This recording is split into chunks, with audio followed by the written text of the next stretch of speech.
Let's take a look at how to use the ISNULL function that is specifically available in Microsoft SQL Server. The ISNULL function lets you return an alternate value when an expression is null. So what this really means is, if we do a select statement and in a particular column there is a value that is null, we are able to use the ISNULL function to replace that null value to display something that we have defined. Let's take a look at this in action to get a better understanding as to how it will work. So today we'll be using our vehicle table, so we'll do a select statement on that to see the records present.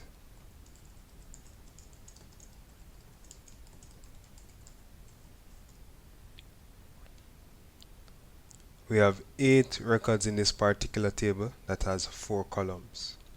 And in the color column, we're seeing we have 3 references to the null value. Now remember, null is just a representation of an unknown value. So it's not a value that is blank. It is saying that we don't know at this moment in time what the color is. Now, the ISNULL function will allow for us to replace the null value and have it display what we defined. So let's write out a statement to use that ISNULL function to replace the null with unknown color. So we'll start off with our select keyword. We're going to use all columns in this table. So make model, and with the color now we'll use ISNULL. Then we'll open our brackets, and it takes 2 inputs. So we'll first list the column which we want to replace the null values from. So in this case it will be color, and then we'll specify what we'd want to have it replaced with. So we'll say unknown color,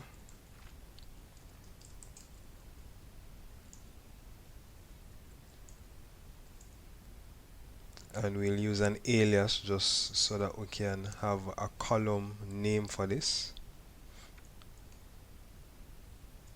We'll name it new color.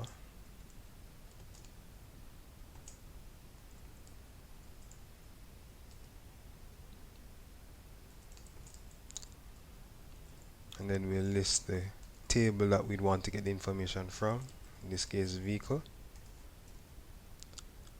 So now we're going to execute. Actually what I'll do is I'll add the color column before it so that we can see the difference. So in executing now, we're seeing where the value null is represented as unknown color in this new column called new color. So in using the ISNULL function, it will replace it with whatever value that we have defined.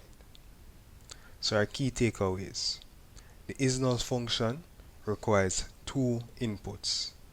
The column which we'd want to have the null value being replaced, and the new value that we'd want to replace these null values with.